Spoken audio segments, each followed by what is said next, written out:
목요일장을 종목으로 정리를 해보죠. 7개 종목 꼽아놓고 있는데 SK 머티리얼즈 먼저 보겠습니다. 증권사 리포트가 아침에 전해졌고요. 호평 속에 장 초반부터 강했던 종목입니다. 이 시각 현재는 2%대 상승으로 진행되고 있는 모습인데요. 이 삼불화 질소 판매량, 판가 모두 덩달아서 상승하면서 실적 잘 나올 것이라는 전망이 있습니다. 이 시각 현재 19만 300원 기록이 되고 있는 상황입니다. 이번에는 한국카본을 볼까요? 현대중공업과 공급 계약 맺었다는 공시가 나왔는데 규모가 2,300억 원 규모입니다. LNG선에 들어가는 이 본행 자재를 공급하는 계약건이었는데요. 관련한 기대감 속에 3% 넘는 상승을 현재 보여주고 있고요. 장중 상승폭은 조금 반납했습니다. 6,850원 기록되고 있습니다.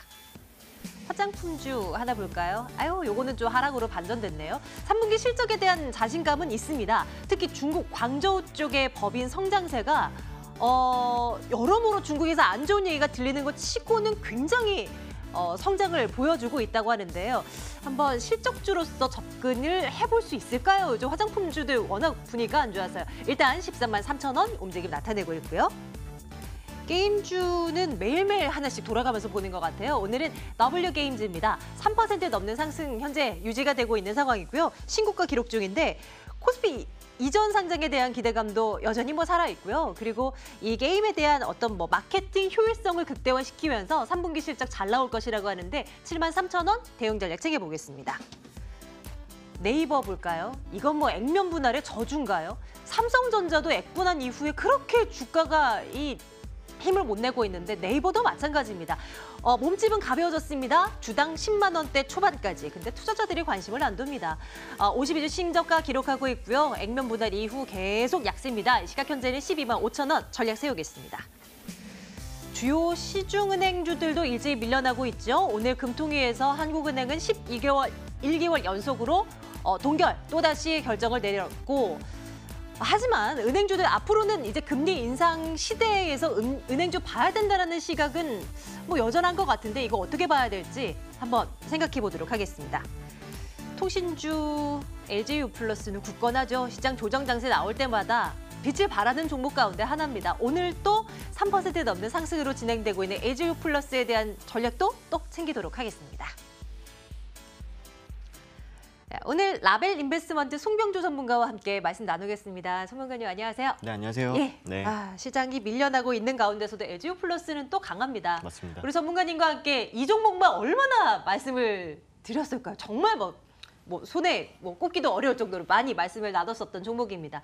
연말까지는 계속 꾸준한 관심 필요하다고 말씀 주셨었잖아요. 네, 맞습니다. 다시 한번 챙겨주세요. 일단 LG유플러스가 제가 개인적으로 좋아해서 이제 추천을 드린 게 아니라 일단 우리가 통신 3사들의 주가 변동성 폭을 우리가 보면은 SK텔레콤이 두 번째고 LG유플러스가 첫 번째로 가장 이 변동성 자체가 높습니다. 그래서 일단 주가 변동성에 따라서 우리가 직접 투자를 했을 때 수익성이 가장 좋지 않을까라고 해서 이제 LG유플러스를 추천드렸는데 네. 오늘 이제 각 통신사별로 잠정 실적에 대한 전망들이 좀 나왔지만 이 SK텔레콤이나 KT 같은 경우에는 실적이 좀 영업이익 감소가 될 것이다라는 전망이 나왔고 LG유플러스만 유일하게 영업이익이 소폭이나마 좀 증가를 해줬다라는 부분들이 좀 거론이 됐거든요. 이런 부분들로 인해서 통신 3사 중에서 최근에 이제 이제 급여가 아니라 우리가 이용하는 그 요금에 대해서 인하에 대한 부분들, 여기에 대한 타격이 가장 적었다라는 부분들이 LG유플러스를 통해서 볼 수가 있겠고, 우리 이제 LG유플러스 통신주가 제가 누차 말씀드렸지만 경기방어주에 속하지 않습니까? 오늘 시장이 빠졌음에도 불구하고 LG유플러스의 수급이 들어왔다라는 것들은 경기와 무관하게 실적이라든가 또는 주가가 올라갈 수 있다라는 가능성이 오늘 이 LG유플러스 통해서 우리가 확인할 수가 있겠다. 이렇게 좀 말씀드리고 싶고, 다만 좀 우리가 아쉬운 부분들이 뭐냐면은 이 국가 재난망 구축 사업에 있어서 이 각 통신사들이 입찰을 진행을 했어요. 네. 그 입찰 규모가 다 합쳐서 한 1조 5천억 정도 됐는데 여기에 LG유플러스는 포함이 못 됐지만 실제로 이제 LG유플러스 주가에 타격이 없다라는 부분들을 봤을 때 이 재난망 구축 사업 같은 경우는 한 3년에서 5년 정도 걸립니다. 이 장기적인 플랜이기 때문에 단기적으로 LG유플러스 주가를 내리기에는 그렇게 큰 이슈는 아니었다. 우리가 이렇게 해석을 해본다라고 하면은 제가 저번에 말씀드렸듯이 연말까지는 긍정적인 뷰를 가져가 보셔도 좋겠다는 말씀 드리도록 하겠습니다. 투자 의견은 당연히 LG유플러스에 대해서 좋아요 찍을게요. 네. 그리고 보유하신 분들은 당연히 가지고 가야 되는 것이고 그렇죠. 혹시 신규 접근도 지금 구간에서도 가능할까요? 예, 전 충분히 가능하다고 보고 있습니다. 이 신고가를 경신한 지가 한 달이 채 안 됐기 때문에 이 박스권을 좀 이어나갈 수 있는 가능성이 있겠습니다만은 지금 차트를 보면서 제가 잠깐 말씀드리자면은 우리가 깨지 않는 선이 있습니다. 지금 어떤 선이냐면은 한 60일선은 이탈을 절대 안 하는 부분도 우리가 체크를 할 수가 있는데요. 우리가 신고가에는 접근하기엔 좀 부담스럽고 현재 구간에서 네. 우리가 60일선까지는 분할로 접근을 하신다고 하면은 연말까지는 충분히 상승을 노려봐도 되겠다 말씀드리겠습니다. 그리고 보유하신 분들에게는 그럼 61선 이탈이 손절가 혹은 익절가로 받아들이면 되겠네요. 그렇죠. 예, 눈여겨보도록 하겠습니다. LGU 플러스 여전히 긍정적입니다. 다음 볼게요. 이번에는 은행주 쪽으로 가겠습니다. 오늘 새벽에 나왔었던 미국 FOMC 의사로 그 내용도 우리 눈여겨봤지만 또 그럼 우리나라 통화는 이 금리는 어떻게 결정될 것인가도 초미의 관심사였잖아요. 그렇죠. 동결이었습니다. 근데 이제 소수 의견 2명이 이제 금리 인상을 주장했다라는 얘기까지 접해드는 상황이고요. 네. 은행주에 대한 시각은 어떠세요? 오늘은 좀 밀리고 있는데. 일단 우리나라 이제 기준금리 자체가 우리가 경기가 진짜 좋아가지고 자연스럽게 누구도 불만 없이 올린다라고 하면은 긍정적인 뷰로 봐도 좋겠지만 이 FOMC에서 좀 예상치 못하게 또 매파적인 발언을 하면서 신흥국 시장들이 이머징 마켓에서 기준금리를 올릴 수밖에 없는 상황들이 좀 나타나고 있기 때문에 이번에 10월 달에는 금리를 못 올린다고 하더라도 11월 달에는 금리 인상에 대한 가능성이 계속적으로 불거지고 있거든요. 근데 이 금리 인상에 따라서 은행주들이 단기적으로 어떻게 보면 수혜를 받아갈 수 있는 가능성은 충분하겠으나 우리가 장기적인 뷰로 봤을 때 지금 이 한국은행 이주열 총재께서 계속 금융 불균형에 대해서 계속적으로 거론을 하고 계시잖아요. 그 이유가 뭐냐면은 주식시장이라든가 또는 국내 경기 이런 것들과 또는 이제 부동산 시장이 과열된 부분에 대해서 상당히 불균형한 부분들이 있다. 그래서 금리를 올리게 되면은 어떤 현상이 나타나게 되냐면은 물론 은행 수익이 단기간은 좀 올라갈 수 있겠으나 과도하게 좀 대출을 받아서 부동산에 좀 투기성으로 투자를 했던 분들 같은 경우에는 이 대출을 못 갚는 현상들이 나타날 수가 있어요. 그렇게 되면은 이 은행에서는 이제 대손상각비가 증가가 될 수가 있겠고 우리가 이제 은행주를 투자를 할 때는 단기적으로 주가 차익에 대한 부분들을 노리고 투자를 하는 것이 아니라 배당이라든가 또는 안정성을 보고 투자를 하는 것들인데 이 은행에서 이런 비용들이 증가할 수 있는 가능성이 제기가 된다라고 했을 때는 우리가 그에 대한 투자 매력도는 그렇게 높지는 않다 이렇게 좀 말씀을 드리고 싶고 그나마 이제 우리가 좀 연말까지는 배당에 대한 부분들 노리고 투자를 할 수가 있을 것 같은데 네. 이 11월 금리를 올릴 것인지 안 올릴 것인지에 대한 부분들 우리가 결과를 보고 투자를 하는 것이 좋겠다라고 좀 말씀드리고 싶고 만약에 올린다라고 했을 때 저는 그중에서 우리은행을 좀 보시는 게 좋지 않을까 이렇게 말씀을 드리고 싶어요. 다음 달 금통위에서 네. 금리 인상이 된다고 하면 그거 보고 은행주 가보자. 그렇죠. 그중에서도 우리은행 네. 한번 눈여겨보도록 합니다. 예, 네. 그 시기쯤 돼서 다시 한번 은행주 또 챙겨보도록 할게요. 투자 의견은 그럼 어떻게 갈까요? 그럼 글쎄요 정도로? 전반적으로 이제 글쎄어 드리도록 하겠습니다. 알겠습니다. 네. 체크를 해보고요. 다음 가겠습니다. 이번에는 최근에 이제 액면 분할하고 재거래가 되고 있는 네이버를 보겠습니다. 액분하고 나서 지금 4거래일째 진행되고 있는 거죠? 네, 맞습니다. 계속 내려요. 계속 파란불이 진행되고 있고 일단 액면 분할 이제 주당 500원이었던 액면가를 100원으로 낮추면서 유동 주식 수 늘어납니다. 근데 별다른 이런 효과는 그렇게 없는 것 같아요. 그렇죠.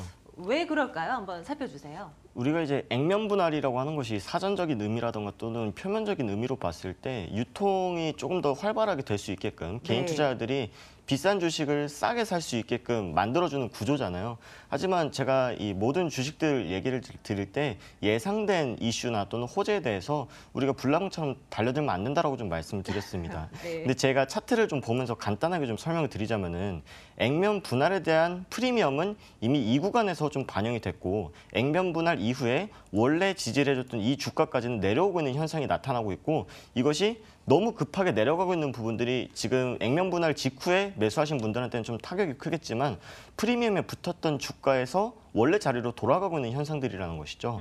그래서 우리가 다시 한번 말씀드리지만 이미 예정돼 있는 이슈에 따라서 우리가 급하게 매수하면 안 되겠고 만약에 이 네이버가 가격이 안정화가 됐을 때 펀더멘털 측으로 봤을 때 또는 이 기업의 성장성을 봤을 때 우리가 투자 매력도가 높냐라고 봤을 때는 저는 아직은 적기가 아니다라고 좀 말씀을 드리고 싶어요. 지금 네이버에서 주력 사업으로 가져가고 있는 것이 미래의 사업에 대한 AI라던가 핀테크 그리고 이제 지금 활발하게 하고 있는 이제 광고 사업인데요. 있는데요. 광고 같은 경우에도 최근에 이제 기업 경기랑 상당히 좀 밀접한 영향을 받고 있기 때문에 광고에 대한 수요가 그렇게 늘어나고 있지는 않습니다. 그래서 네이버의 실적 또한 일부 감소한 부분들도 있었고 최근에 유튜브 시장이 상당히 활발히 돼 있잖아요. 그렇죠. 그래서 네이버가 만약에 이제 유튜브를 따라잡기 위해서 뭐 동영상이라든가 콘텐츠 산업에 뛰어들겠다라고 했을 때 네이버가 만약에 글로벌 기업의 뭐 콘텐츠 산업에 있어서 높은 티어를 가져갈 수 있겠느냐라고 봤을 때는 좀 늦었다라고 좀 말씀을 드리고 싶은 거죠. 그래서 이 네이버가 지금 투자를 하고 있는 핀테크라든가 자율주행 자동차, 이 미래 성장성에 대해서는 장기적인 뷰로 봤을 때는 긍정적이지만 이 성과가 나오려면은 아직 단기간은 좀 어려운 부분들이 있겠다 이렇게 좀 말씀을 드리고 싶고 다만 우리가 좀 긍정적으로 볼 만한 부분들이 뭐냐면은 최근에 이제 ICT 업체들 그러니까 네이버라든가 다음 카카오 같은 업체들이 자본금이 10조 이상인 기업들한테 이 금산분리 원칙에 의해서 인터넷 은행에 대한 지분을 갖지 못하게 규제를 했지 않습니까? 네네. 이런 규제가 완화됨에 따라서 우리가 미래에는 네이버 뱅크라는 인터넷 은행이 설립이 될 수 있다는 가능성을 본다라고 했을 때는 장기적인 뷰로 봤을 때 이제 보셔도 되겠다 이렇게 좀 말씀을 드리고 싶지만 단기적으로는 조금 피하셔라 이렇게 말씀드리겠습니다. 투자 의견은 좋아요를 찍기 조금 무리 있네요. 그렇죠. 글쎄요 정도로 드리겠습니다. 갈까요? 네, 네. 네이버. 하나 더 보겠습니다. 게임주 가운데 오늘은 W게임즈를 가지고 와봤는데요. 네. 3분기에 사상 최대 실적이 예상된다고 합니다. 요즘 뭐 시장 분위기는 안 좋지만 네. 사상 최대 전망 뭐 이런 종목들이 몇몇 보여요. 네. 오늘은 W게임즈가 그 대상에 이제 속해 있는데 네. 어때요? 진짜 뭐 좀 주가상으로도 좀 해볼 만하겠습니까?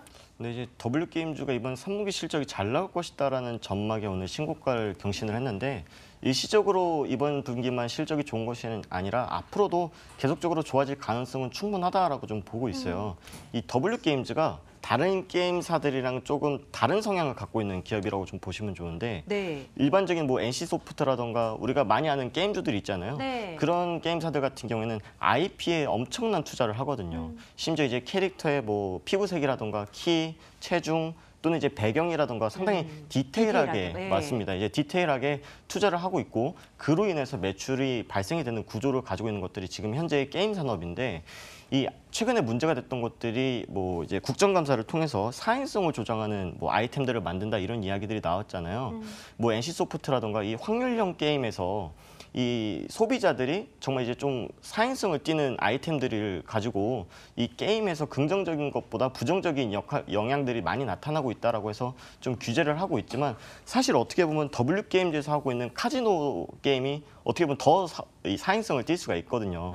근데 이 사행성 게임, 이 W게임즈에서 하고 있는 카지노 게임 같은 경우에는 국내에는 출시가 되지 않고 미국에서 지금 사용이 되고 서비스를 진행 중이기 때문에 그래요? 네네. 그래서 이번 국정감사에서 NC소프트 대표까지 출석을 시키고서 뭐 이제 여기에 대한 질의를 하겠지만 여기엔 타격은 지금 W게임즈가 받기에는 좀 영향은 미미할 것이다 이렇게 좀 보고 있고요. 그다음에 이 IP에 대한 투자 또는 이제 마케팅에 대한 투자는 그렇게 활발히 하고 있지는 않아요. 그리고 이제 다른 게임들보다는 유저의 이탈률이 현저히 적습니다. 이 카지노라는 특성상 이 소비자들, 이용자들이 돈을 다 쓸 때까지는 웬만하면 이탈을 하지 않아요. 근데 일반 MMORPG라던가 RPG 게임을 했을 때는 이용자들이 어느 정도 레벨을 올렸다 또는 흥미를 잃었다라고 했을 때는 다른 게임으로 이동하는 현상들이 많이 나타나거든요. 하지만 이 카지노 게임 같은 경우에는 웬만하면 잘 벗어나지 않는다. 이런 부분들을 봤을 때 W게임즈 내년까지도 실적이 좋을 것이다. 이렇게 좀 보고 있고 네. 그다음에 미국에서 이번 연말에 좀 이벤트가 많지 않습니까? 뭐 이제 할로윈이라던가 또는 추수감사절, 크리스마스, 연말 이런 부분들로 인해서 게임 자체적으로 이벤트도 할 것이고 소비 심리 자체도 활발해진다. 이렇게 봤을 때 W게임즈의 추가 상승에 대한 가능성은 충분하다. 이렇게 말씀드리겠습니다. 이 게임이 미국 유저들의 인기를 얻고 있는 게임을 제작을 하고 있었군요. 네, 맞습니다. 투자 의견 어떻게 갈까요? 좋아요 찍어도 돼요? 네, 좋아요 드리고 일단 신고가를 형성을 했기 때문에 가지고 계신 분들은 지속적으로 이제 홀딩을 하시고 내년 분기까지 좀 지켜보셔도 되는데 항상 말씀드리지만 신규 매수에 대해서는 일부 조정이 나왔을 때 진입을 하셔라 이렇게 말씀드리겠습니다. 좋아요 의견을 2개 주셨네요. 네. 그동안 계속 강조해서 진짜 좋다라고 말씀하셨던 LGU 플러스 뭐 여전히 좋았고 네. 방금 이제 W게임즈에 대한 부분도 좋다고 하셨고 내일장 네. 탑픽은 둘 중에서 뭘로 갈까요? 여전히 LGU 플러스를 좀 LGU 드리면서 플러스에 대한 러브콜을 네. 여전합니다. 네. 예. 오늘 또 지수 많이 밀려나고 있잖아요. 네. 시장에 대한 평가 한 말씀만 좀 듣고 저희 마감 보러 갈게요. 일단 시장이 우리가 이제 V자 반등을 노리기에는 조금 어려운 상황이에요. 뭐 금리라던가 기업들의 경기 경기 이런 걸 종합적으로 봤을 때 V자 반등을 노리기 어렵지만은 뭐 쌍바닥이라던가 다중바닥을 형성하고 충분히 반등할 가능성은 있다. 그래서 이 앞에서 이제 뭐 증권사 직원분들도 말씀해 주셨지만 우리가 실적주라던가 또는 가치주에 대해서 분할적으로 모아나간다고 하신다면은 전혀 문제될 것이 없고 급하게만 생각 안 하신다고 하면은 충분히 반등을 할 때 수익을 보실 수 있다. 이렇게 좀 말씀드리고 싶습니다. 네, 자, 오늘 종목에 대한 이야기 라벨 인베스트먼트 송병주 전문가와 함께 말씀 나눴습니다. 전문가님 고맙습니다. 네, 감사합니다.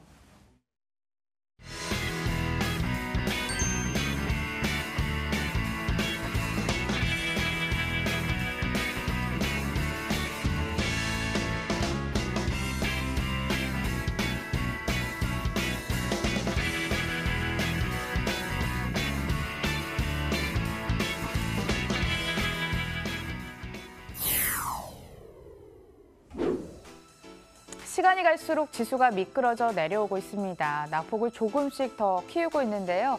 코스피 같은 경우에 2150선 아래에서 지수를 전개했는데 지금은 2148선까지 내려왔습니다. 0.89% 내린세가 연출이 되고 있고 코스닥 시장이 더 크게 하락하고 있습니다. 1.11%까지 조정을 받으면서 730선 사수가 참 힘겨워 보입니다. 시가총액 상위 종목도 함께 살펴보도록 하겠습니다. 줄줄이 하락하고 있고요. 5개 종목 모두 다 하락을 하고 있습니다. 그나마 삼성전자가 버티면서 좀 시장에 힘이 되어주나 싶었지만 호가 보고 나서 0.23%로 반락하고 있습니다. 44,000원 선에서 마감을 준비하고 있고요. 시가총액 상위 2위 종목인 이 SK 하이닉스도 오늘 도움을 주지 못합니다. 2.41%까지 미끄러져 내려오면서 68,700원에 마감을 준비하고 있습니다. 나머지 3, 4, 5위 역시 나란히 1%까지 크게 조정을 받고 있는데 그중에서도 또 셀트리온이요. 26만 원까지 다시 내려온 상황. 삼성바이오로직스는 얼마 전 고점을 찍었을까요? 44만 3,500원 선까지 다시 내려와 있습니다. 코스닥 시가총액 상위 종목도 함께 살펴보시죠. 전멸해 있네요. 셀트리온 헬스케어가 무려 3%까지 크게 하락하고 있습니다. 외국인의 매도 행렬이 줄을 잇고 있고요. 이런 부정적인 투자 심리 속에 78,000원까지 내려왔습니다. 신라젠도 2.83% 하락하고 있는데 방금 전 이 호가 부근에서 포스코 캠텍 쪽에서 빨간불이 다시 켜져 있습니다. 그나마 좀 희망을 가져갈 수 있을까요? 0.43% 오르면서 7만 원 겨우 걸쳐 있고요. HLB 0.7% 하락하면서 마감을 준비하고 있습니다. 호가 분위기 함께 살펴보셨습니다.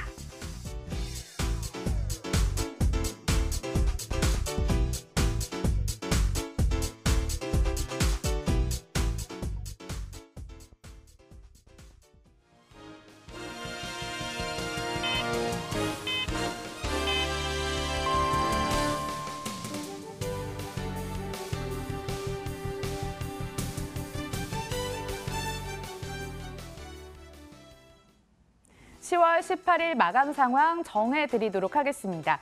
연준의 의사록이 매파적으로 해석이 되면서 밤새 미국 증시는 하락한 채 마감이 됐습니다. 국내 시장으로 넘어와서요. 이 투자자들에게 부정적인 투자 심리에 영향을 미쳤을까요? 코스피, 코스닥 일제히 파란불 켜면서 오늘장을 마감했습니다. 코스피는 이 호가 부근보다 조금 더 낙폭을 키우면서 0.9% 하락한 2147선의 종가를 형성했고 코스닥도 1.05%의 내린세 731선의 종가를 형성했습니다. 다만 이 중국 쪽 환율 조작국 지정이 제외되면서 하락폭이 제한적이었다라는 시각도 있었습니다. 수급 보겠습니다. 코스피에서는 기관이 물량을 계속 빼고 있는데요. 금융투자 중심의 매도가 이어지고 있습니다. 전체적인 규모는 2,451억 원을 유지를 했고요. 외국인 쪽에서 덩달아 매도하면서 401억 원을 팔았습니다. 다만 개인 쪽에서 사자를 외치면서 2,800억 원 넘게 사자를 외쳤습니다. 코스닥 수급도 함께 살펴보겠습니다. 코스피와 마찬가지로 외국인 기관 투자자들이 물량을 던졌습니다. 이틀째 매도 움직임 이어졌고요. 외국인이 962억 원의 매도, 기관 386억 원을 팔았고요. 여기에서도 마찬가지로 개인이 1,381억 원을 살면서 엇갈린 수급을 연출했습니다. 종목 보겠습니다. 메디톡스가 준비되어 있습니다. 코스피 시가총액 상위 종목 중에서도 크게 하락하는 모습을 보였는데요. 6.59% 내리면서 마감 지었습니다. 있습니다. 올 상반기만 해도 주가 고공행진을 나타냈는데 46만 6천 원 수준까지 다시 내려왔습니다. 3분기 실적 부진 전망이 있었습니다. 자, 다음 종목은요. 오르는 종목 한번 준비를 해봤습니다. 3.79%의 오름세, 외국인 기관 투자자들의 쌍끌이 매수 속에 2만 원 지지하면서 마감됐고요. 물류기업의 가치도 회복 중이고 하반기 실적 개선세가 이어질 것이라는 증권사 호평과 함께 지배구조 개선 매력도 있다라는 이야기까지 돌면서 오늘 2만 550원에 마감 지었습니다. 마감 분위기 돌아봤습니다.